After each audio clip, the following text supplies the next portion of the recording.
Hello dear student. तो class 12 की जो फिजिक्स स्टार्ट होती है वो एक बहुत ही तगड़े ब्रांच से स्टार्ट होती है, जिस ब्रांच का नाम है इलेक्ट्रोमैग्नेटिज्म। अब ये जो इलेक्ट्रोमैग्नेटिज्म है इसको हिंदी में वैद्युत चुंबकत्व कहते हैं। इसकी फर्दर दो ब्रांचेस होती हैं, एक होता है इलेक्ट्रोस्टैटिक्स और दूसरा होता है इलेक्ट्रोडायनेमिक्स।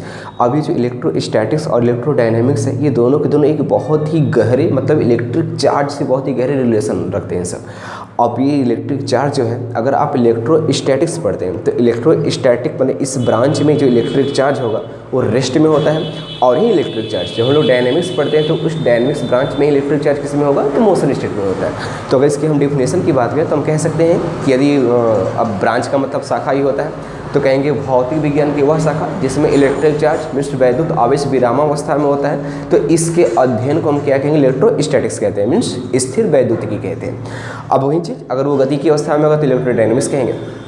अब ये जो इलेक्ट्रोस्टैटिक्स होता है इस ब्रांच में मतलब ढेर सारे अब मतलब टॉपिक होते हैं जिसको हम लोग लेसन के माध्यम से ले लेते हैं। तो इसमें जो पहला लेसन है ये माने पहला लेसन है electric charge and electric force.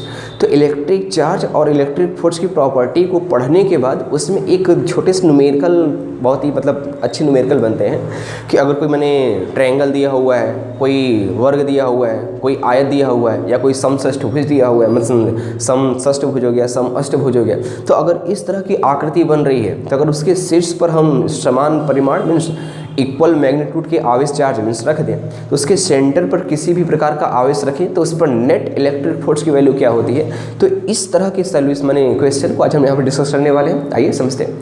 तो अब जैसे आपके सामने देखिए एक ट्रायंगल है, ए स्क्वायर है और ये कोई समषष्ठभुज है। तो अगर इसके शीर्षों पर हम समान परिमाण के आवेश रख दें तो इसके सेंटर पर अगर कोई तीसरा चार्ज लाकर रखें, कोई अन्य चार्ज लाकर रखें तो उस पर नेट इलेक्ट्रिक फोर्स की वैल्यू क्या होगी, इसके बारे में आप चर्चा करने वाले हैं। तो अगर हम बात करें, अगर आप कहीं ना कहीं से अगर इलेक्ट्रिक चार्ज के बारे में या फिर इलेक्ट्रिक फोर्स के बारे में कहीं से अभी पढ़ रखा है तो आई होप आपको इस समझ में आया। अगर नहीं भी पढ़ा तो कोई डाउट नहीं है। अब जैसे हम बात करें कि अगर कोई धनात्मक आवेश है मीन्स पॉजिटिव चार्ज है, तो अगर यह भी धनात्मक है और यह भी धनात्मक है तो अगर इसको एक रेखा से हम ज्वाइन करें, एक रेखा से मिला दें, तो अब इसी रेखा के इन अनुदेश मीन्स इसी रेखा के अलोंग एक फोर्स लगता है और उस फोर्स को हम क्या कहते हैं इलेक्ट्रिक फोर्स कहते हैं। और इस इलेक्ट्रिक फोर्स को हम लोग किससे माने निरूपित करेंगे, किससे प्रदर्शित करते हैं, तो उसको Fe लिखा जाता है। अगर देखिए अगर मतलब दोनों के दोनों पॉजिटिव चार्ज होंगे तो पॉजिटिव चार्ज में कैसा माने फोर्स लगेगा तो रिपल्सिव इन नेचर लगता है। तो अगर ये चार्ज इस वाले को रिपल कर रहा है तो बदले में ये भी क्या करेगा, इसको रिपल करेगा, और जिस फोर्स से रिपल करेगा उस फोर्स को हम क्या कहेंगे, उसको हम लोग इलेक्ट्रिक फोर्स कहते हैं। तो अब इसी में नहीं, अगर यहाँ पर ऋणात्मक आवेश रख दिया जाए मीन्स निगेटिव चार्ज रख दिया जाए, तो अगर इसको भी एक रेखा से मैंने मिला दिया जाए, एक रेखा से मैंने लाइन से ज्वाइन कर दिया जाए, तो अब इनके बीच में कैसा फोर्स लगेगा, हालांकि यह भी नेगेटिव है और यह भी नेगेटिव है, तो दो नेगेटिव चार्ज के बीच में कैसा फोर्स लगेगा, तो इसमें भी पॉजिटिव होगा और ये भी पॉजिटिव है, तो दो पॉजिटिव चार्जों के बीच में फोर्स कैसा लगेगा, तो रिपल्सिव इन नेचर लगता है। अगर ये नेगेटिव चार्ज है और यह भी नेगेटिव चार्ज है तो इनमें भी कैसा फोर्स लगेगा, तो इनमें भी रिपल्सिव इन नेचर लगता है। तो अब इसको हम लोग क्या कहेंगे भाई, तो Fe से निरूपित करेंगे। अब Fe का मतलब इलेक्ट्रिक फोर्स। अगर इसी में हम कह दें कि एक पॉजिटिव है और दूसरा क्या है भाई निगेटिव, तो अगर एक पॉजिटिव और दूसरा नेगेटिव होगा तो इनमें फोर्स कैसा लगेगा, तो इसमें अट्रैक्टिव इन नेचर लगता है। तो अगर जो माने समान परिमाण और उनकी प्रकृति भी एक समान होगी, मीन्स प्रकृति का मतलब कि अगर ये पॉजिटिव तो यह भी पॉजिटिव हो, ये नेगेटिव हो तो यह भी नेगेटिव हो, तो ऐसे पने चार्ज के बीच में कैसा फोर्स लगेगा, तो रिपल्सिव इन नेचर लगता है। अगर इनकी प्रकृति माने विपरीत होगी, मीन्स एक पॉजिटिव और दूसरा नेगेटिव, तो इसमें कैसा फोर्स लगेगा, तो अट्रैक्टिव इन नेचर लगता है। तो अब यहाँ पे देखिए ये पॉजिटिव है, यह भी पॉजिटिव है, यह भी पॉजिटिव है, मीन्स इसके शीर्ष पे जितने भी आवेश रखे गए हैं वो सारे माने आवेश कैसे हैं, तो वो पॉजिटिव है, मीन्स धनात्मक आवेश है।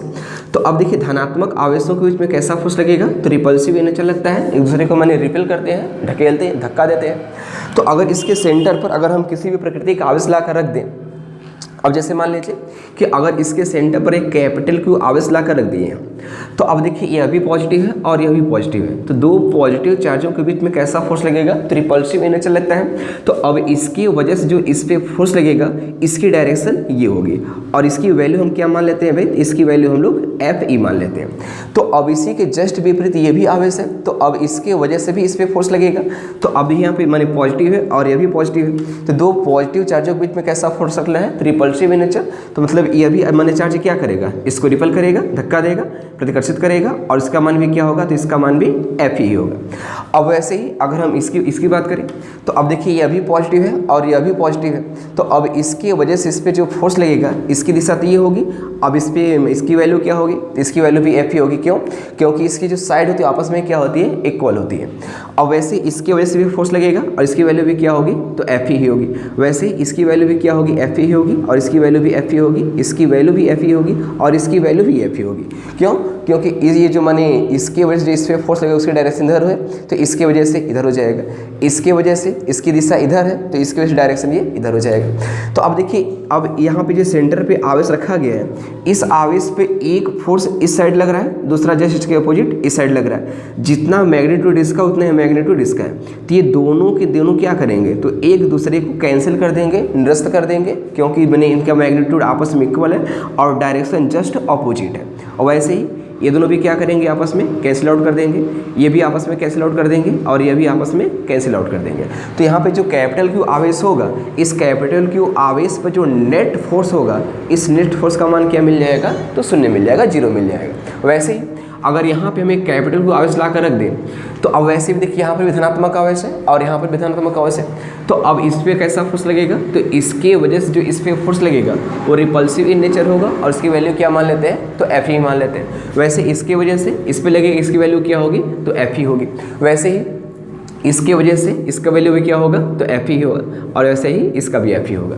तो अब इसी नियम अनुसार अब देखिए यहाँ पे जो आवेश रखा गया है, इसके वजह से इस पर जो फोर्स लगता है इसकी दिशा इधर है, तो अब इसका मैग्नीट्यूड भी सेम है और इसका मैग्नीट्यूड सेम है और डायरेक्शन क्या, जस्ट अपोजिट। ये भी आपस में क्या कर देंगे, कैंसिल कर देंगे, वैसे ये भी कैंसिल कर देंगे। तो अब यहाँ पे जो F नेट की वैल्यू मिलेगी, इसकी वैल्यू भी क्या होगी भाई, तो 0 होगी। तो अब ऐसे इसकी बात कर लेते हैं। अच्छा ये देखिए अब इसमें तो ऐसा हम लोग को दिख रहा है कि अब इसमें इसके जस्ट अपोजिट यहाँ पे फोर्स लग रहा है और इसमें भी दिख रहा है कि इसके जस्ट अपोजिट यहाँ पे फोर्स लग रहा है, लेकिन यहाँ पे तो ऐसा है नहीं। अब देखिए एक फोर्स इधर लग रहा है, दूसरा इधर और तीसरा इधर, तो अब इसमें नेट फोर्स कैसे 0 होता है, आइए उसको समझते हैं। तो अब देखिए यहाँ से अब यहाँ पे जो अगर हम कोई कैपिटल को आवेश ला कर रख दें, तो ये धनात्मक है और ये भी धनात्मक है, तो अब इसकी वजह से जो इस पर फोर्स लग रहा है इसकी दिशा नीचे की तरफ है, तो इसकी वैल्यू क्या मान लेते हैं हम लोग, तो F मान लेते हैं। कुछ भी मान सकते हैं, F ही मान सकते हैं, F1 मान सकते हैं, F0 मान सकते हैं, F मान सकते हैं, तो हमने F मान लिया। अब वैसे इसका मान भी क्या होगा, तो F होगा और इसका मान भी क्या होगा भाई, F होगा। अब यहाँ पे जो एंगल होगा, इस एंगल का मान क्या होगा भाई, तो इस एंगल का मान आएगा 120 अंश। अब वो कैसे, तो अब देखिए यहाँ पे अगर ये कोई मैंने समबाहुभुज है, ये समबाहुभुज है, समबाहु त्रिभुज, तो अब इस समबाहु त्रिभुज का प्रत्येक एंगल कितने का होता है, 60 है। तो अब ये भी 60 होगा, यह भी 60 होगा और यह भी 60 होगा। तो मैथ में एक नियम बताया जाता है कि अगर यहाँ से मतलब कोई इसके सेंटर से एक रेखा को मिला दे तो इस कोण को समद्विभाजित करते हुए जाता है, मीन्स इसको 2 बराबर भागों में बांटता है। तो अब ये कितने का हो जाएगा, तो हो जाएगा 30 का और ये भी कितने का हो जाएगा, तो ये भी हो जाएगा 30 का। तो अब देखिए ये हो गया 30 और ये भी हो गया 30। तो आप पढ़े होंगे कि अगर कोई त्रिभुज है तो किसी भी त्रिभुज के अंतः कोण जो कितना होता है, तो 180 अंश होता है। तो अगर हम यहाँ से इस त्रिभुज की बात करें तो इसमें से 30 और 30 60 बन चुका है, तो ये कितने का बन जाएगा, तो ये बन जाएगा 180 माइनस 60 मीन्स 120 का बन जाएगा। तो अब ये 120 का बन गया, तो इसका शीर्षक कोण ये है, इसका मान भी कितना हो जाएगा, तो 120 अंश हो जाएगा। तो अब वैसे देखिए अगर यहाँ से एक रेखा खींचा गया है तो ये रेखा इस कोण को समद्विभाजित करेगा, तो ये कितने का बन जाएगा, तो ये बनेगा 60 का और ये भी कितने का बन जाएगा, 60 का। अब वहाँ पे थोड़ा सा मैंने घटक करना कठिन लग रहा है, मैंने थोड़ी समस्या हो रही है, तो अब इस चीज़ को हम यहाँ पे दिखा देते हैं। अब देखिए यहाँ पे एक फोर्स इधर लग रहा है, दूसरा फोर्स इधर लग रहा है। अब इसकी वैल्यू हम लोग F मान लिए हैं, इसकी वैल्यू भी F मान लिए हैं और एक फोर्स ऐसे नीचे लग रहा है, इसकी वैल्यू भी क्या है, F है। अब इसके बीच का जो एंगल है वो कितना बन रहा है, 120। तो ऐसे ऊपर से एक रेखा ड्रॉ कर दें और जो कि मैंने इसके शीर्ष से खींचा गया, तो अब रेखा क्या करेगा, तो अब इस कोण को समद्विभाजित कर देगा, मीन्स अब ये कोण कितने का हो जाएगा, 60 का और ये भी कितने का हो जाएगा, तो ये भी 60 का हो जाएगा। तो अगर इसका अब हम घटक कर दें तो आप पढ़े होंगे वेक्टर में कि जिस साइड से कोण बनता है, जिस साइड से एंगल बनता है, उधर हमेशा कास वाला माने कंपोनेंट आ जाएगा और उसके परपेंडिकुलर साइन का। तो अब इसका एक कंपोनेंट मीन्स एक घटक इधर क्या मिलेगा, तो इधर मिल जाएगा F और एक कास 60 और एक इसके परपेंडिकुलर इधर क्या मिल जाएगा, तो इधर मिल जाएगा F और ये साइन 60। वैसे ही जब इसका घटक करेंगे तो एक इधर मिलेगा, अब इधर क्या मिलेगा, तो इधर मिलेगा F और ये साइन 60 और एक इधर मिल जाएगा F और एक cos 60। तो अब देखिए F sin 60 इसका मैग्नीट्यूड इक्वल है बट डायरेक्शन के अपोजिट है, तो भी आपस में क्या कर देंगे, कैंसिल आउट हो जाएगा। अब वैसे यहाँ पे देखिए F cos 60, तो अगर इसको हम ऐड करें तो मिल जाएगा 2F और एक cos 60। अब cos 60 का मान कितना होता है 1/2, तो लिखेंगे 2F और इंटू 1/2, इसी ये करिए, इसकी वैल्यू क्या मिलेगी भाई, F मिलेगा। अब इसका मतलब F देखिए नीचे कार्य कर रहा है, तो F ही कहाँ मिल गया, ऊपर, मतलब इन दोनों का सम क्या हो गया भाई, तो F हो गया।